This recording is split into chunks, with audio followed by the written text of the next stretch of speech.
Hello, everybody. We are really happy to be here with you today. We have an exciting topic about our land-based programs, the other side of Galapagos. So literally, this is another way to see the Galapagos Islands. And today we have Jasci in Quito, and he's with a legend of the Galapagos Islands. He's accompanied by Polo Navarro of Magic Galapagos. So they are going to explain us more about this program we had set up. So how are you doing, Jasci and Polo, today? Hola, Diego. Good morning, everybody. It's great to be here again.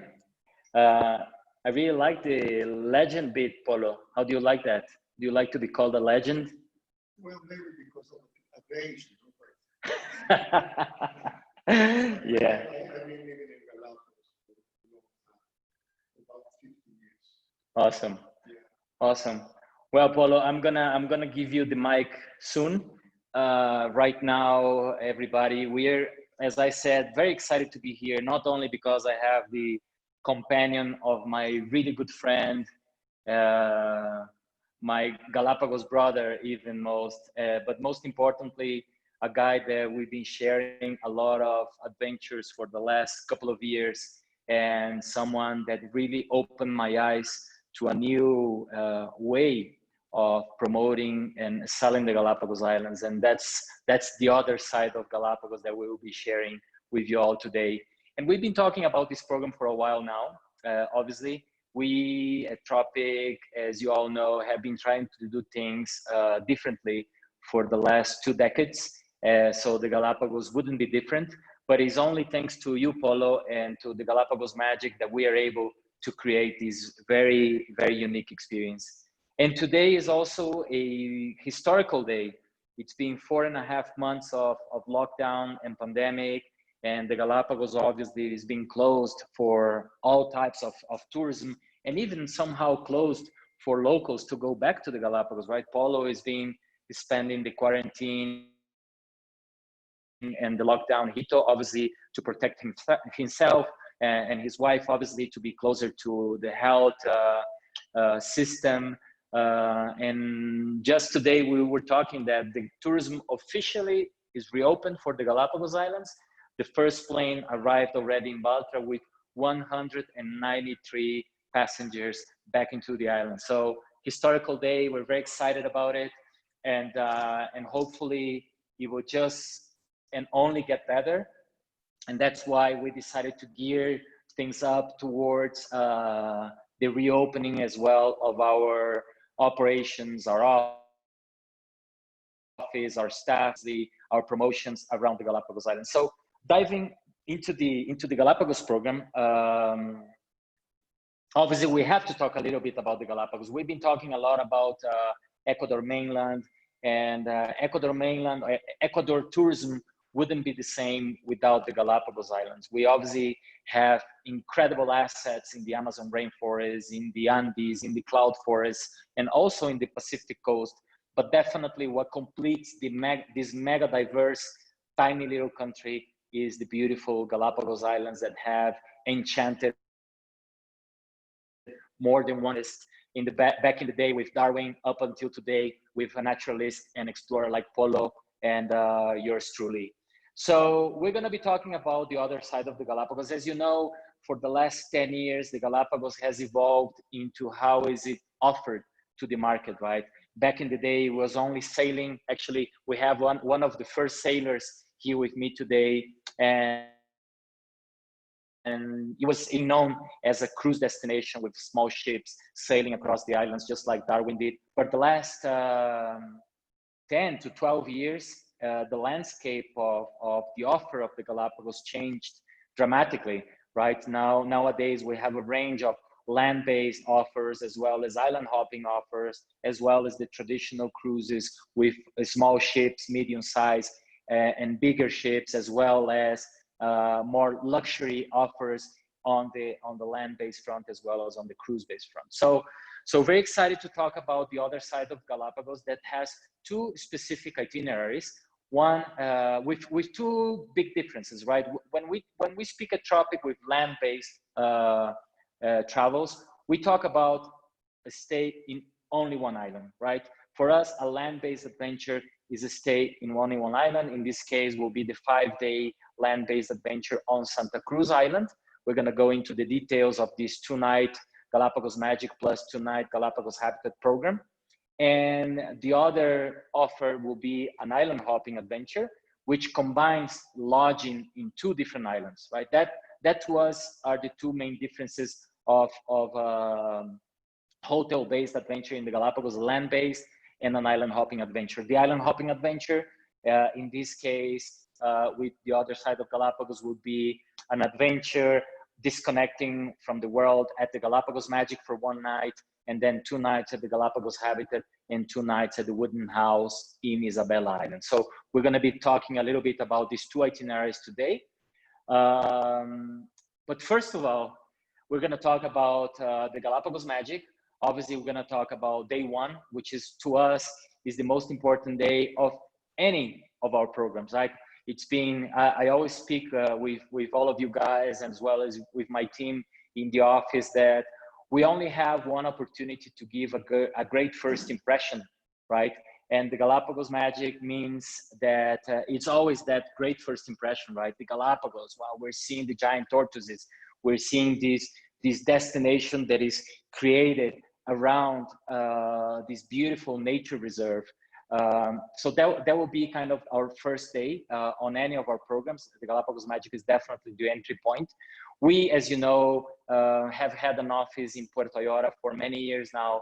And one of the advantages of have your local team, of having your own office, is that you immediately start finding opportunities to upgrade, to create more choices for our program.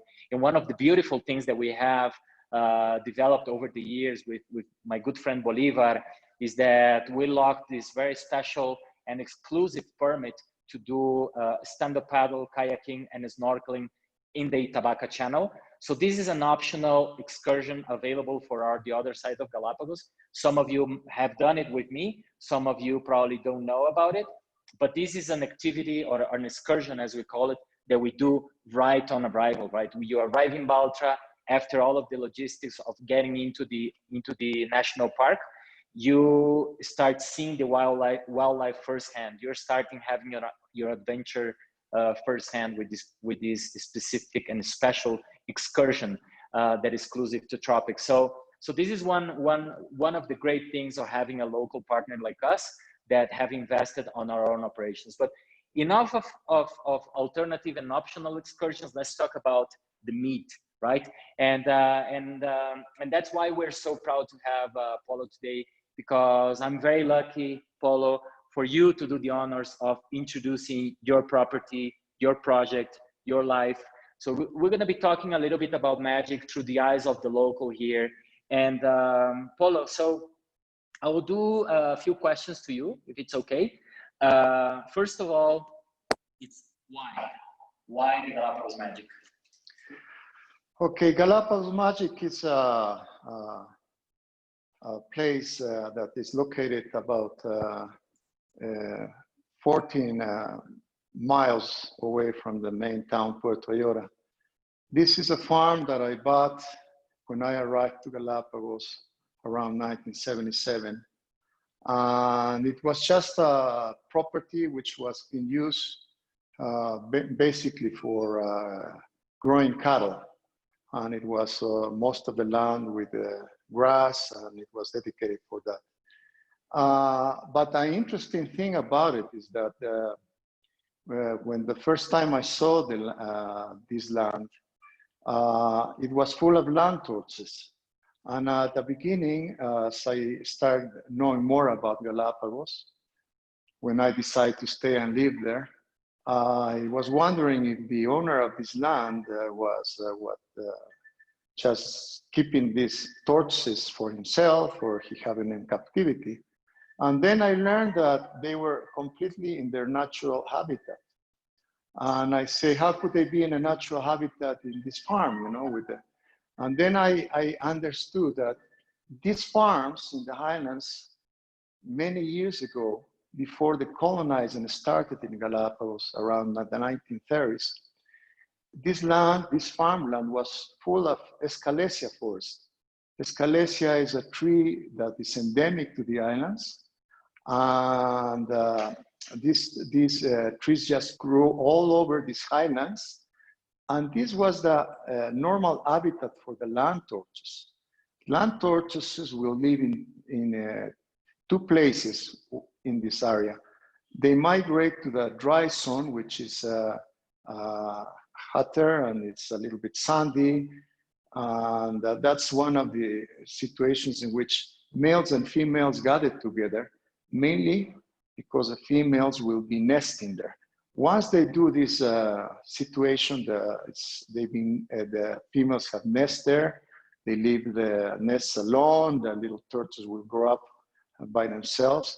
Eventually, after maybe being 3 months, they all move to the highlands. A migration that maybe takes them about a week or maybe more in their pace. But we're talking about a distance of 8-10 kilometers away from one place to the other. Once they get to the highlands, they start feeding on the vegetation they find there. And there's some natural lagoons in which they like to be, because one of the main reasons for them is the water, the rainwater. So basically, I decide, not that moment, but in my mind, it's a situation, I say, what about if I give these tortoises their natural habitat? No? And then I start thinking, someday in the future, I would like to have maybe some sort of accommodation, which is very much like more nature-wise, and be able to show the people about the life of these land tortoises, and so they can relate to them, learn about them, and in a way live with them. Okay, that was a dream. But then, as I already decided to stay in Galapagos, I was living first in Puerto Ayora town, which was a place that in those days there were about 1,000 people, no more. Most of them people just colonizing the area, just living about what they can live. Most of them living from the highlands. Tourism was not there yet as a land-based tour. See, if there were some tourists passing by the town, because they were in these boats, live aboard boats, no, that were touring around the islands. And they will stop in Puerto Ayora mainly to visit the Charles Darwin Research Station. But at the same time, once they visit the station, they will maybe spend an hour or no more in town, and then they will go back to their boats to keep on touring the islands. So I made my base in Puerto Ayora, and I bought a property there in which I built my house that later on turned into a very nice hotel. Well, I decided to become a naturalist guide.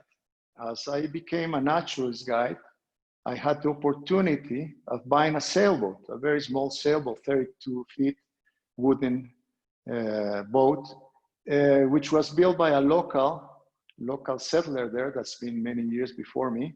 And he built it there with the own wood of Galapagos that he could find. And this boat only carried 4 passengers and 2 crew. So I started my life in the ocean, basically, in the matter of doing something. And I worked with this boat for about 16 years, taking only 4 passengers around the islands, touring the islands, and a crew and me. It was a very, very special times, you know, very, very primitive times in a way of what is right now. And then there were another boats already touring there too, which were more specialized and bigger, but there were not so many. Maybe in those days, if I could count all together, there were about 30 boats between large boats and smaller boats.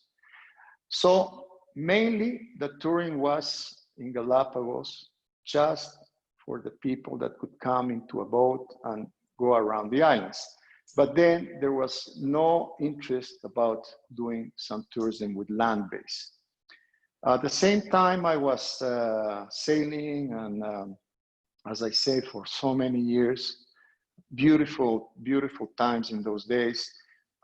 Tourism started increasing in Galapagos, and suddenly things start changing. There was more demand for tourism, and there were more boats coming. All the time, there were more boats coming to do the same sort of tour.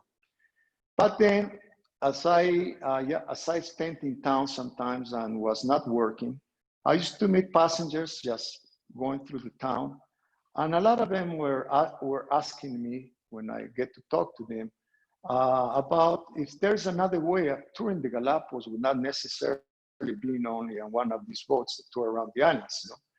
And I say, yes, of course. You know, there's a lot to see in Galapagos. Not only the specific points you see with one of these boats, you know, live on board boats, but there's so much to see if you go to the highlands and you make these visits to other places that are very interesting too, geological places, and it's a lot to show at the same time. No? And then at the same time, there were a few hotels in town, and these hotels will hardly have any people because, as I said, tourists will not stay on land. A lot of people was touring in the boat say, oh, I think I would like to be able to do this too, you know, maybe to do a land-based tour. So that gave me an idea, and I to turn my house where I was living. There was a big house enough like to make a small hotel, which was called the Red Mangrove Adventure Inn. What happened then is that I decided to leave the ocean because I was already many years there, and decide to take an adventure in the land tours. So with this hotel, I brought the first kayaks into Galapagos, and I start a mountain biking tour. I start a horseback riding tour in the highlands. I did a bay tour with a small boat. And so I did this type of activities. And at the beginning, for me to show up myself into the world with this new project, new product of Galapagos, it became very difficult because I could not get to the people to let them know that there was this possibility to do land-based tours. But suddenly with time, and things were changing, Galapagos finally got some sort of internet, and very, very primitive internet. But that was the first time I could get into a website and put my product in the air. And that was the best thing, because suddenly, in a way, the world that wanted to come to Galapagos saw that there was a possibility of doing land-based tours. And I started getting passengers into my hotel and doing the activities.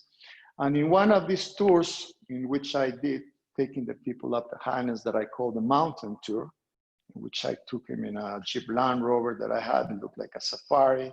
And I took him to see the highlands and the twin craters and some geological depressions around there, and walked through the Escalesia forest that was natural there. I used to take him to my farm to see the land torches.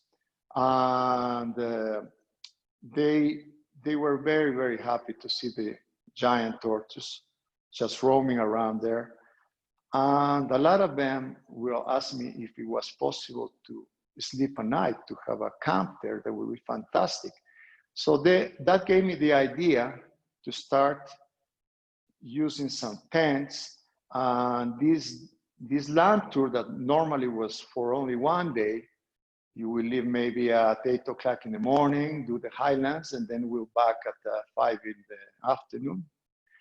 I did it in 2 days. I just left for the mountain, and I did the day up in the mountain, and then in the farm we stay on camp with tents and nice fire, and people just love it. The next day we'll go back to the hotel, and that was the mountain tour. with sleeping in the highlands. Okay, that was the beginning of Galapagos Magic. Then I decided to make it official. I decided that camping in the highlands was one of the most interesting things I could offer.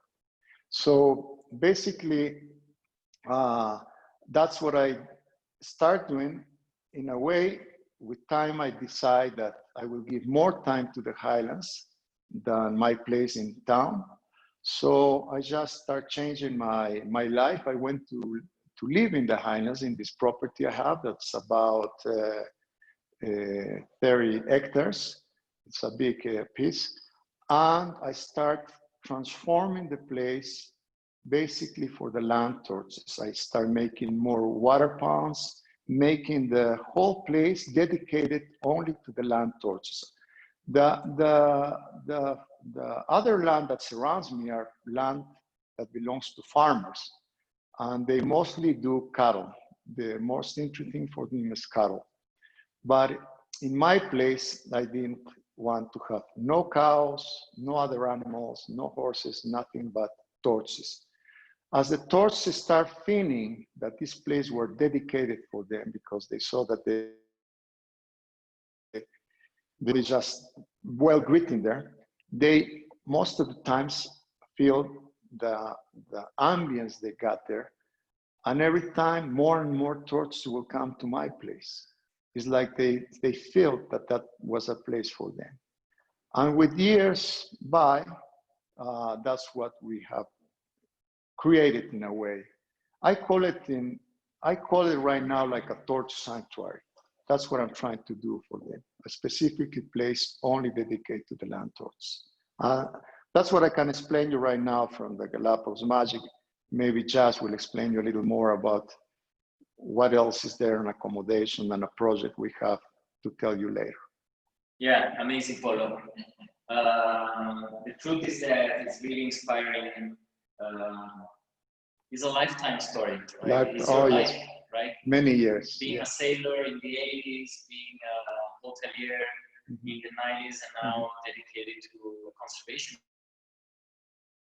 project pretty much, right? And the highlands of Magic. So I'm gonna let you continue talking, Polo. So let's maybe we can do it together. So the Galapagos Magic, a giant tortoise reserve, like a farm transforming into a giant tortoise reserve, a sanctuary, as you said, but nowadays we have infrastructure in the property, right? We want to share this property with the world and with travelers who are looking for an ecotourism experience in the Galapagos Islands. So tell us a little bit about what do we have now at the Magic after 30 years of development. What can you see? So basically, as I was saying before, what I did at the beginning, I found a place where I could ubicate some tents. The tents that I put there were very basic tents. And of course, I did a small place for having lunch and just a social area. And the tents were very basic, but you can go in this tent and you had not sleeping bags, but you have beds where you can sleep a little more comfortable than sleeping bags. The original tents didn't have any bathrooms in the tent or shower facilities, but I had some batteries of bathrooms and showers close by, and they were shared. You know, that's how I started to begin with. Then as time went by and people was liking it so much, and as I say, I will only use that for one night experience as I did a mountain tour. Again, people start saying, will be a possibility to stay a little more here, you know, because so fantastic, you know, we are so peaceful and it's so amazing to sleep with land tortoises. We never imagined going to Galapagos and sleeping with land tortoises around us, you know. So then started my idea, okay, let's make this place better. So I decided to put better infrastructure. And when I decide to do that, I already designed the way it should be. And I start basically changing the tents. And I did tents that give you much more comfort. So let's put it this way. It's like doing a small safari, but instead of going to see zebras and buffaloes and lions in Africa, you go up and you have these tents with all the necessary things. You have to be comfortable. And then you see, instead of that, all these land tortoises roaming around the field. So as I made these tents comfortable, then I got the possibility of having people staying more than one night, sometimes 2 or 3 nights, depending on the tour that they will do, because that's part of doing a tour around the rest of the islands. So the infrastructure of Galapagos Magic is very interesting because there's a variety of situations there. You have a place where all the tents are, and in another side, not close by, but in a different place, you have tree houses. And that's fantastic because the tree houses are a little bit more basic than the tents, but they're very comfortable too. And there are only 4 tree houses. And the point is that many people sometimes have booked for tents now once they arrive to camp and they see the tree houses. And they say, oh, I think I'd rather be in a tree house. And I say, but the tent's more comfortable. And they say, yeah, but I never sleep in a tree house in my life, so that's one's experience, So I found out that both work perfectly. Both are great. Apart of that, in another area of the place, there is a lodge, which is a little bit more exclusive. And that's basically for people that want to have really much better comfort. And so just as an idea, it's not only one place that you feel in Galapagos. You have a variety of places where you can be, and you can walk around the trails. And then as you walk on the trails and see the torches and the ponds that exist there, there are, for example, 2 lava tubes. The lava tubes are these caves that have been naturally done, and they are there. One is one that you can go in with a fireplace, put candles, and just talk and just feel the inside of the earth, And then there is another lava tube in another place where I decided to build a restaurant. I could say right now that it's the only restaurant inside a cave that exists not only in Galapagos, in the whole country.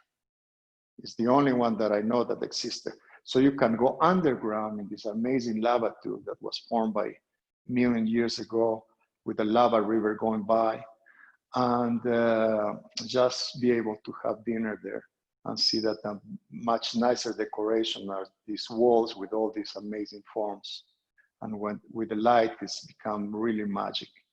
So then you have social areas, fantastic social areas. That there is a social area for the lodge, there is a social area for the tents and the camp, and then there is another social areas for just doing maybe some get-togethers.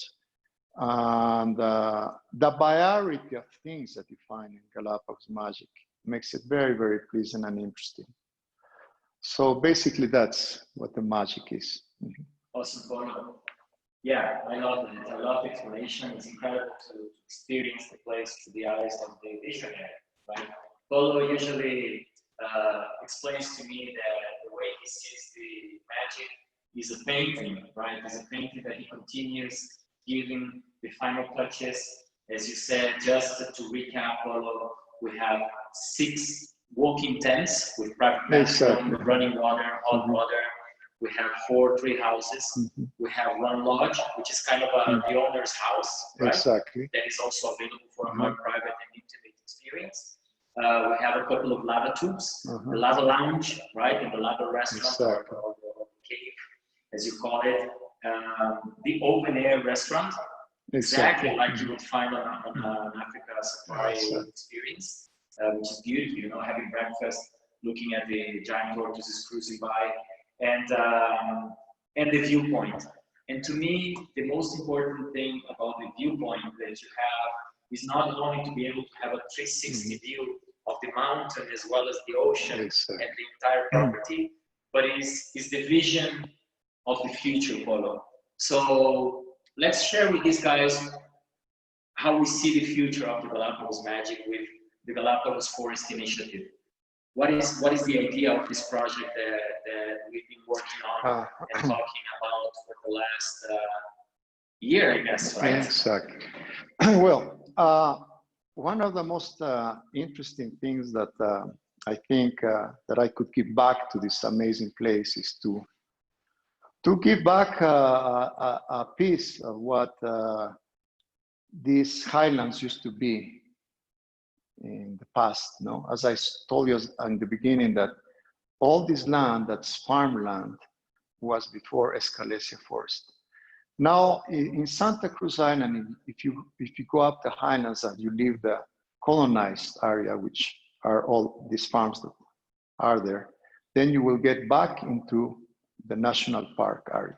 In the national park area, one of the most interesting places to visit in Santa Cruz Highlands are the twin craters, which are two geological depressions that are one beside the other, and they are surrounded by this forest, this Escalesia forest. And this plant is like a tree. It looks like a tree. Let's put it this way, because it grows tall as a tree, and as you walk through it, it looks like a forest of trees. But it's really a shrub with the form of a tree, And it's very special, as I say, because it's an endemic plant. And that's the natural habitat that belongs to the highlands, the real natural habitat. What happened, as I say before, colonization got into creating land for farming, and all these forests were cut, and they disappeared completely in the farmland. And as I say, land for the torches. So in the Galapagos Magic, I have about 12 hectares that I have as land that is just been there for all these years, like just a pasture, like I bought it. And what happens is that I realized that instead of just having the land like that, I decided that I would like to recreate in this place the past of this land, by planting Escalesia forest there, by doing an Escalesia forest. Maybe it will take about 40 to 5 years, and we estimate about how many trees? 50,000. About 50,000 Escalesia trees. So will be, the idea is that the magic will integrate with this forest. And as you walk through this forest, as it keeps on growing, you're going to have these trails. There will be more water ponds around. And it's going to be when you're walking specifically in this place, once it's a reality, and you will really, really feel that you're in a little piece of the real Galapagos, the one that was there before. So that means that the land torches will be happier. Land torches, when they cut their natural habitat, it's not that they came back again, because that's just their system of life, their migration is there and keep on doing it. So for them, their nature is to go down the dry zone and then come to the highlands, even though the Escalesia is not there anymore. But they like to eat the pasture, they like to eat the small pasture, and they have the farmers are very, very careful about them. They cannot to harm them or anything. But if torches will go on their crops, they will eat all their crops. So they have to be very careful of surrounding their crops and protect. Okay, so as I say, at the same time as this forest is going to be always well taken care, that means we won't permit in this forest to be any introduced plants. So I want to have a pristine forest there, that there's no, as you walk, you will only find the Escalesias. like you are more likely to find in the highlands, as I say, of the twins, where the twin craters are, and you walk through the escalesias there. But there, this forest has been a little bit invaded in a certain way by different plants. Most of them come from the same farms, no? And it's like a big area. It's very difficult to control. So it's nice to see a pristine forest of escalesia. That's what I want to have, basically, no? And then well, that will become is like a small island, a forest surrounded by farms with cattle in the sides, as I say, no? Because the other farms that surround Galapagos Magic, they are there, as I say, and they harvest, and they have all these cattle, and the Escalesia has many birds of Galapagos. In the Escalesia forest, in the highlands, the natural one, has many birds, finches, all these type of birds, which they were there before. So I want these birds to come back to my property by doing this forest. Okay, so as I think when this forest is done, we're gonna have a little piece of this land that used to be in the highlands, and it will be very representative. I hope this is an initiative for farmers that are around me. Maybe they decide to do the same, you see? That's what's something I really would like to happen, to create this, and maybe other people beside me, you know, start doing the same. And maybe we can, between all of us, start getting back this land that belongs really to the tortoises. Amazing, Polo. I gotta tell you, man, I'm honored to be part of your story, to be invited to join you on this adventure. It's 45 years of an ongoing human story in the Galapagos, right? A beautiful story, a story dedicated to exploration, to sharing, to tourism, no? And now, finally, trying to create a conservation area that is powered by tourism. And everybody's welcome to join us, because the whole idea is for this conservation project to be funded by the travelers going to the Galapagos, right? The travelers staying at the Galapagos Magic. So I don't think if we need anything else than 30 minutes with Polo to we have to support this, we have to be part of this. I am personally committed to help you, Polo, on this incredible project. I think you are not only a wonderful human being, but also a man with a mission and a man with a vision. And I'm, again, truly honored to be able not only to work with you, but also to help you reach all of our clients and inspire them to join us. Tourism is really about this. It's about storytelling. It's about transforming things for good. Ecotourism is about education. Ecotourism is about conservation. So I think it's about time that we start speaking out loud about these components. Tourism is not only about beds and amenities and bubbles, right? Tourism is about open space, it's about nature, it's about local communities, it's about culture, it's about natural history. So I'm very excited about this, Polo. And just to make sure that they understand, so the Galapagos Magic can be used in multiple ways, right? As your base camp or your land-based adventure. It can be used as an extension of your cruise, and can be created. You know, we are pretty much focused on crafting experiences for our clients. So the other side of the Galapagos is one project that is inspired on you, right? I'm gonna tell them why.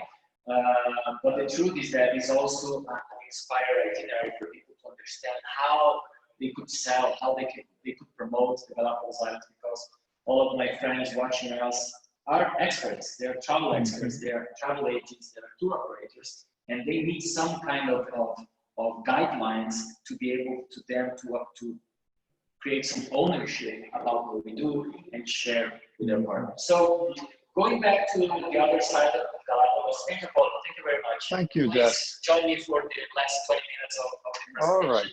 Thank you. And so we're here, day one, already amazed with this man's story, with Galapagos Magic, and getting into the islands and having your own sanctuary. It's amazing. You know, you're away from the crowds. You still don't. There is a port down the other side of the island. You're kind of living this magical moment of having your own Galapagos. And on day two, we wanted to remain with that kind of sense, you know, of your own Galapagos. So that's why we have plugged in this marine adventure, going out into the national park and seeing one of these beautiful national park islands to be able to complete. You know, you're on this forest, you're with these giant tortoises, you're on this natural area, and suddenly on day two, you're going to explore the national park. You're going to see Seymour Island, you're going to see Bartolome Island, you're going to see Santa Fe or South Plazas, which are the 4 islands surrounding Santa Cruz that are available to go on these day trips of navigation, right? So you suddenly have your second island in terms of experience. You're seeing a second island, you're seeing other endemic and wildlife species. You're learning about the Galapagos formation. You're understanding that this is an archipelago that was formed by eruptions coming from the ocean. You're understanding how the species have been adapting to these different islands with different sort of environments. So you're kind of having your 2 days of very, very exclusive Galapagos experiences. And then that's pretty much ends on day 2 when you spend your second night in a farewell dinner at the Lava Cave at the Galapagos Magic, right? And then on day 3, you suddenly discover that the Galapagos is a lot bigger. Wow, Puerto Ayora, you know? When Polo used to live there, 1,000 people, now you have 20,000 people living in Puerto Ayora. So it's, you know, it's a little town, very charming, you know, still very laid back, but it can be busy. And the beautiful thing, Polo, with this program, and this is in your honor, we chose what used to be the red mangrove marine. Nowadays it's called the Galapagos habitat. But I think that's the view of probably your background when you used to live there on the suite, right? So we chose the Galapagos habitat because it tells the story of this explorer. It's a place full of charm, full of character. You know, it's not your typical hotel. This is Polo's house that was transformed, and it has this tremendous story of being transformed into a boutique hotel like it is nowadays. That pretty much is still the same of what Polo used to have there, but surrounded by mangrove to start with. Also is on a very similar Puerto Ayora because this is a very calm area, right? That is really connecting with the Charles Darwin Research Station. So you're just by where all of the magic in terms of discovery, research happens with the National Park headquarters as well as the Charles Darwin Research Station headquarters. So you're steps away from that educational experience. And then from here on, you have 2 nights in Puerto Ayora. And the beauty of the other side of the Galapagos is that we are not forcing people to do specific things. We are pretty much outlining a menu of excursions depending on the client interest. Like you could go on your own to explore Las Grietas. There's a very popular place for locals to go and dive and swim and pretty much stretch your legs and go for a hike while exploring the town. You can go into the highlands again and see Galapagos, which is this sort of a secret beach where only the locals will go, along with Cerro Mesa, which is another geological formation, as Paul was saying. You could go definitely on to see the highlands of Puerto Ayora, meet the locals in terms of local restaurants, local artisans, doing a cooking class. You could go in and see the coffee farms that are now so popular, as well as obviously the Charles Darwin Foundation, where you have this beautiful educational trail where you can actually discover the findings of Charles Darwin, the follow-up from the more modern researchers. And definitely go and see more islands, right? The day trips available. Remember, you have 4 other islands to visit. So if you go on the first day to Seymour, you might want to go on the other day to the south to see Santa Fe or South Plazas, or you can go further up and see Bartolome Island. So it's really flexible in that sense. You could go on a diving day trip if you have your body and you're an experienced diver. You can go on a diving day trip. You can go surfing if you want to. So there are so many to do in Puerto Vallarta, right? And the idea is for us to remain with this optional plan because we want people to be able to discover and develop their own other side of the Galapagos, right? And on day 5, it's time to go home. So pretty much transfer from Puerto Vallarta back to Malta, right? So this is sort of the 5-day land-based adventure polo, really inspired by your story with Galapagos Magic. And but we know that people, when they think about the Galapagos, they think about islands, right? They think about different islands and different things. You said it, that you don't want people only to be at Magic. You are always saying that Magic is your camp, but during the day you have to go out and explore and discover the beauty of the Galapagos Islands and the different endemic species of the different places. So we decided to create, and this has been a bestseller for more than 10 years for us, the combination of Santa Cruz and Isabela, right? The island hopping. And this is an island hopping that would allow us to have this first impression of the Galapagos with your project, with the Galapagos Magic, and the kayak and stand-up paddle and snorkeling, if you want to, in Itabaca channel, as your first welcome to the Galapagos impression. And then obviously on day 2, and this is only one night at Magic because we want that to be kind of your introduction, your welcome. And then on day 2, again, going out to one of the nearby islands. So you have your second island already on day 2 as a visit with one of our day trippers here. They will go to one of these 4 islands of the national park. And then on the second night, you already go to town, right? You go to Puerto Vallarta, to what was Polo's house, the Galapagos habitat that is called nowadays. To me, it's gonna be always the red mangrove. There is no one is gonna make me change the name, even though nowadays it's known as the Galapagos habitat. We don't want people to be confused, but this is a very special place for us. And as well as we said before, with all of these additional and optional excursions for people to add on, and we'll obviously help you in the process of adding on. You're a couple of steps away from our office as well in Puerto Vallarta, so you're always going to have the support from our operations team, our on-tour manager, our concierge services for our clients trying to choose and pick what to do if they didn't book before time.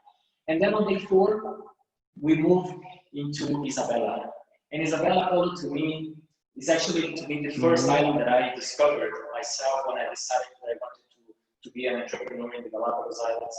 I fell in love with Isabela. To me, Isabela was Galapagos in miniature, because you get there and you see penguins, and you see sharks, and you see spring sea turtles, you see giant turtles, you see the volcano, you see white sandy streets, laid back fishing village still, right? It's kind of almost traveling back in time from what Puerto Vallarta used to be probably in the 70s when you were there, right? So to me, that was what captivated my vision of, okay, this should be a land-based experience. This should be a community-based experience because you're pretty much connected with the locals. That to me is very important part. So, and Isabela has 2 specific islands, and we're obviously keeping those. First of all, you get to Isabela, you check into your nice hotel. I'm going to tell you a little bit details about the hotel. But you go to Tintoreras, to the Shark Canal, and the beautiful thing about this place is that you pretty much 5 minutes dinghy ride, right on a little boat ride, and you're seeing this island where you can see lots of geological formations, but you see, if you're lucky, hundreds of white-tip reef sharks. You go for a swim with penguins. You go for a swim with green sea turtles. Well, it's another really welcome, right? You feel welcome into Isabela. And like I said, Galapagos in miniature, when you see so many new and different species, right? Because in Santa Cruz, you are seeing other species. So you get to Isabella and you see this other variety of, I call them Darwin favorites, right? And then we go to Wooden House, and the reason why we chose Wooden House is that we are trying to find the roots of the first settlers. We're trying to find local families we want to support. And especially in these COVID times, when we are claiming that we are in this together, because we have a responsibility to work together and try and recuperate our economy, our tourism, we decided to partner with a local family residents of Isabella, who happens to also own the Windrose, which is the day tripper, the boat that we would use for the day trips to the nearby islands. So we are creating an extended family of Tropic in the Galapagos with all of these local entrepreneurs who are dedicating their lives to tourism and to the conservation of the Galapagos Islands. So the Wooden House is a very charming little house, you know. At the end, probably the owners used to live there and transform it to a very nice little lodge. There is very comfortable walking distance from the main square in Isabella, walking distance from the miles of white sandy beaches that Isabella has, and obviously a great hub for all of these explorations we'll be doing. And then on day 5, we go to my favorite excursion of Isabella, which is hiking into the Sierra Negra volcano. Most of the people here know that I'm into mountains nowadays, right? I used to be into jungles. I am always into the Galapagos, next to you, but I also like my hiking and my trekkings. And going to Sierra Negra is unbelievable, right? It's not only because it's a very nice active thing, but it's like landing on Mars, right? And now that we have SpaceX and you have Richard Branson and you have Elon Musk, everybody discovered the other planets. You don't need to go that far. You don't have to book a trip with Virgin Galactic to go to Mars. You can go to Isabella, right? And you go on a hike into Sierra Negra, and you're gonna see exactly the same photo that you're seeing. That should be how Mars looks like.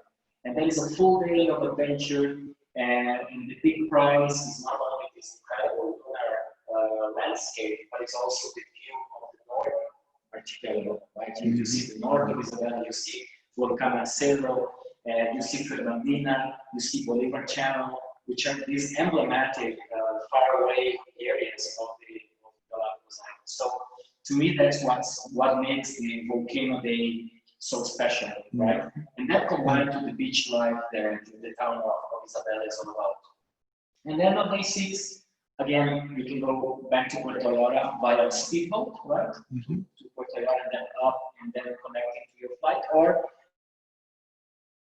flying straight to Baltra on these small planes, inter-island flights, and going to Baltra and flying back into the continent to hopefully continue your adventure into Ecuador mainland. That is definitely something else, right? Something, an add-on to your Galapagos adventure if you didn't do it before going to the Galapagos. So that's it, Diego. So I'm going to jump now into what these people are probably very curious about. But what's happening in Ecuador now? What's happening with COVID? What's happening with the lockdown? The thing is, guys, that we have very good news. As I said at the beginning, just today we had the first flight to Galapagos packed with locals and international travelers seeing the Galapagos again. The Galapagos is open for tourism. We, as you know, have been working non-stop with our protocols. So as you know, Tropic got the safe travel stamp from the World Tourism and Travel Council almost a month ago. And just last week, I think we're probably the first company in Ecuador or maybe in the world applying the guidelines of ATTA, which is the Adventure Travel and Trade Association, who did an incredible work with a range of well-known operators and as far as I understand, a US hospital bringing all of these guidelines to create safe travels, right? But the good news is that it's not only the private sector working on the safe travels, but it's also Ecuador as a country. We have created a way to make Galapagos accessible again, to reopen for tourism. Obviously, the Galapagos economy really is desperate to get tourism back. The local community depend on probably 90% of their local economy in tourism. So Ecuador has created this new scheme for people to be able to go to the Galapagos without the 14 days quarantine. And this is breaking news, right? This just happened last week, and we're still creating all of the protocols to send to you. But we wanted to explain, taking advantage of your attention right now. Well, first of all, you know, the valid passport with 6 months, round trip tickets will be required, forms filled that we're gonna share with our partners, and an important thing, testing, right? Before flying to Ecuador, you are required to test 7 days at least before your flight. You know, the PCR test that is already, you know, we had no idea what PCR meant. Now we all know, right, around the world, what that means. And travel insurance and confirmed services. So obviously, you are working with us. We can take care of sending you guys all of the confirmed services, as well as the travel insurance that we're going to be providing here. But usually, our clients bring their own travel insurance, the PCR testing. So when you arrive into Ecuador, you are going to be, and this we're talking about the safe passage to the Galapagos, right? When you arrive into Ecuador, you're going to be doing another test, right? So you're going to be required, along with the presentation of all of the formats, and this is the important part, guys. When you present your negative, obviously, your negative test coming from abroad, you're going to be doing a new test, and then you're going to be doing a very short quarantine, a very brief one, only until you get your negative test again. So you're tested on arrival. When you get your negative test, you will be able to connect to the Galapagos Islands.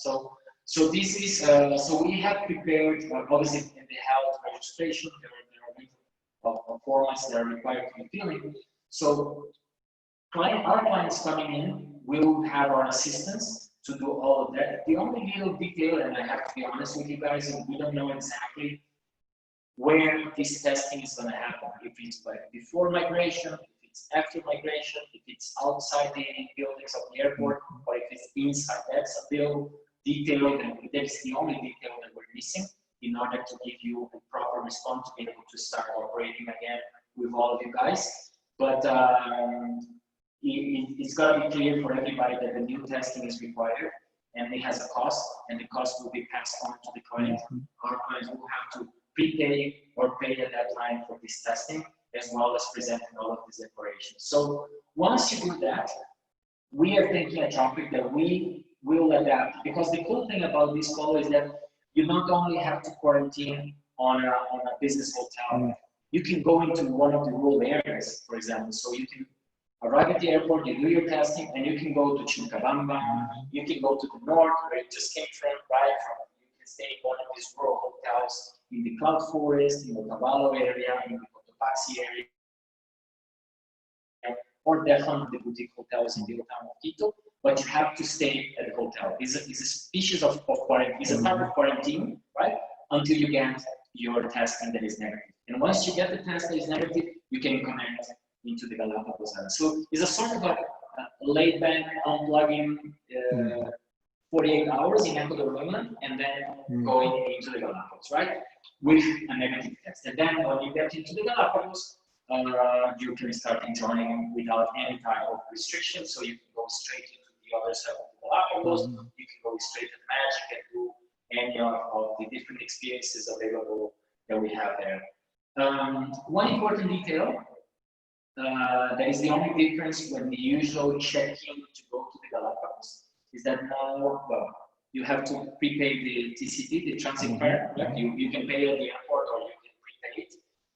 You're going to be screening your luggage because Galapagos is still a national park, so you still have to check for introduced species. Your luggage most likely will be also sprayed, right, to kill any type of potential COVID on your luggage. But then another step that will be done is that you have to check. It doesn't matter if you're already online checked in, you have to present your test at the airline counter. And that's a new step of the process to get to the Galapagos. You go into the counter, you have to register there, you have to present your PCR, taking at least 96 hours. So our idea is obviously comply with this corridor. So the timeline is 96 hours to give, you know, allow some time for clients who want to stay for another day, or if you want to allow some time, for example, in case the test takes another day. I just did a test 2 weekends ago, and it took 72 hours for me to get it, right? So you have to allow enough time to get the results, the negative results, and obviously checking symptoms, right? Nowadays, it's everywhere, right? They clean your hands, they measure your temperature. That's going to happen all the time, it's everywhere. And I really hope that people understand that that's a standard procedure. Obviously, wearing your mask will be mandatory, right? So that's another important thing, that in Ecuador is mandatory to wear a mask. And then once in the Galapagos, the normal services, obviously we expect people to use the VIP services because, you know, it gives peace of mind. You know, you don't have to pay the entrance fee, you don't have to collect your bag, we'll do all that for you. But that obviously, it depends on the type of client that we're catering for. We're happy to organize that, especially if you have clients going straight into the Santa Cruz and kayaking and snorkeling. VIP is good because you can do a quick change, you're regular in your swimsuits, and then straight into your adventure. So, and obviously our team will be there to help you and assist our clients. And that's pretty much it. Have adventure, right? Starting your adventure. We are within the context of the pandemic, and this is, I think, is the last thing that I was going to share, which is also really hot and new, is that we are launching a new Tropic assistance program. We've been talking for many years about our concierge services, our 24/7 telephone for emergencies and availability to our clients in Ecuador mainland, as well as in the Galapagos. So we have 2 emergency contacts for all of our clients, as well as our already internationally known on-tour management. There is an assistance not only to our clients, but the support that our guides and drivers require to provide a better service, to adapt to the client's needs on the ground. So these are all services on the ground. But also, we are launching today, and we're going to be talking a little bit more, the Hummingbird, Toucan, and Albatross first aid insurance. So all of our clients who are booking all of our programs with us will have included on their travels a first aid insurance. Because nowadays we believe that health and safety is going to be the main concern for the clients traveling post-COVID times. It's not going to be price, it's not going to be the hotel, it's going to be their safety.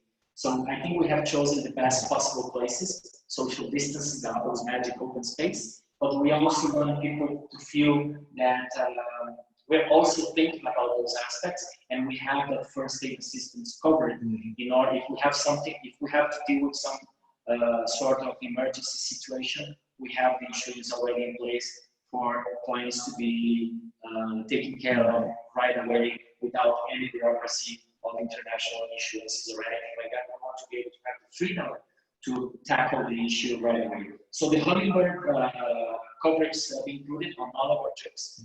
And then you can upgrade to Toucan and Albatross. But we're going to save that, Diego, for our next webinar. We're going to be talking about exclusively about the new Tropic Assistance Program.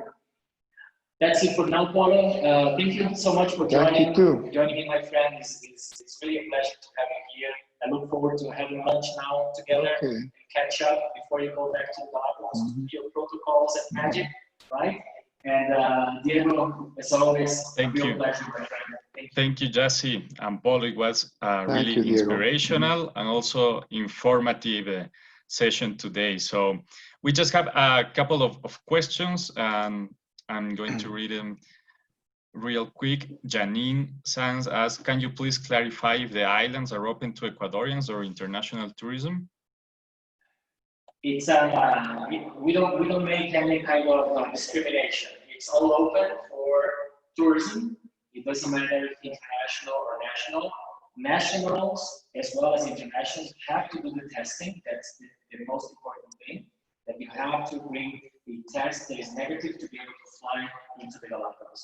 That's the only difference. Obviously, international travelers have the additional process of flying into Ecuador, which is the international immigration that requires the presentation of a negative test as well as the different forms. But there is no restrictions, not even in terms of nationalities. It's pretty open. Great, Jasci, thank you. Jean McDaniel is asking, do many people just do things on their own on the day that you offer the various optional activities, or do most of them pay extra to do one of the options? Hey Jim, thank you for your question, man. It depends on the profile of the client. You know, families like I have my little family with my little kids, we usually appreciate some downtime. So we will do half-day excursions, for example, and usually we'll get our free afternoon for us to do our own thing, to go for a walk, to go for an ice cream, to go for our own exploration, right? Usually couples, for example, adults traveling, they like to pack their itinerary. So we would usually have full days or even a half day in the morning and a half day in the afternoon. So more of the interest really depends on the client, and usually we do recommend more flexible and more downtime for families, especially if they have little kids. Families with teenagers are going to be packed anyway, right? It's going to be surfing, it's going to be snorkeling and diving. So it really depends on the type of clients that we are assisting. Great, that's good. We have the many options for people that wants to do more activities, or they just can relax at the hotel or visiting the local town. One more from Janine Science. How long will it take to get the results back? How many nights do you recommend clients stay on quarantine until they get the results back? Is it guaranteed that they will get them back before flying to Galapagos? Yeah, in theory, it's 48 hours. That's the amount of time it takes to get a test, a PCR test, right? As you probably know, I don't know how long does it take in other parts of the world, but in Ecuador, it's 48 hours. Like I was telling Polo, and I think I was telling you, Diego, I did my testing a week ago because we've been moving around. We have a lodge in the highlands as well, in Tropic. So we were doing this periodical testing just to make sure that we are protecting each other and my mom. So the truth is that we got ours in 72 hours. So I would recommend to have at least 3 days buffer, arrival testing, and then two full days, and then probably on the following day I will fly to the Galapagos. I agree, Jasci. Yeah, 3 days is a good time. And Ruth McRae, well, Ruth, we are going to send also the recorded webinar, and she's asking if clients are interested in the hike on Isabela, but aren't capable of the entire hike, what do you recommend doing a portion of the hike or something like that? Yes, wonderful question. Lovely to hear from you, Ruth. It's so great to see and hear about dear friends of mine. Yes, the hike to Sierra Negra has 3 viewpoints. Actually, there's a very short one that goes straight up, and it takes more or less an hour, I think. And you can see the crater, right? One of the beautiful things about the Sierra Negra is the crater, right? And the crater is the second biggest crater in the world after the Golden Africa. So it's a highlight as well for being such a special and unique place in the world. So you have that possibility, and you have a second and even a third viewpoint that walks along the rim. The nicest thing to me to do is the transition between the south to north, right? Because you have the change of vegetation, because you have the change of weather. Usually it's rainy and foggy in the south part of the volcano, and then when you start walking towards the northern part, you start seeing dry and the vegetation changes completely to that sort of Mars sort of look that you got. So you actually have 2 more viewpoints along the way until the end is the Jaboncillo, and then the 4th and longest hike. I don't remember the route right now the times, but I think it's 1 hour, 3 hours, 4 hours, and then going down to Jaboncillo 4.5, down to Volcán Chico, to the little volcano that is the furthest away. That's a 4.5 hours more or less hike. I might be completely off with the times and the distances. We can send you guys later on. It's been a while since I was in Isabela and made that hike. So yeah, so the answer is yes. There are possibilities to adapt to the different type of clients' physical conditions or interest or ability. time, etc. That's great. Thank you, Jasci. Thank you, Paul. It was really good to hear all you know about the islands. And yes, we are going to share later all these new rules to get into the Galapagos Islands. This week, we are going to send you a more detailed newsletter with all these new rules. So thank you, Jasci, and thank you, Polo. Please stay tuned to our next webinar.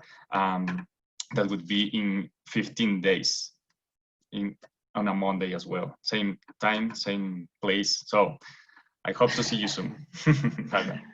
Thank you. Bye-bye. Bye. See you.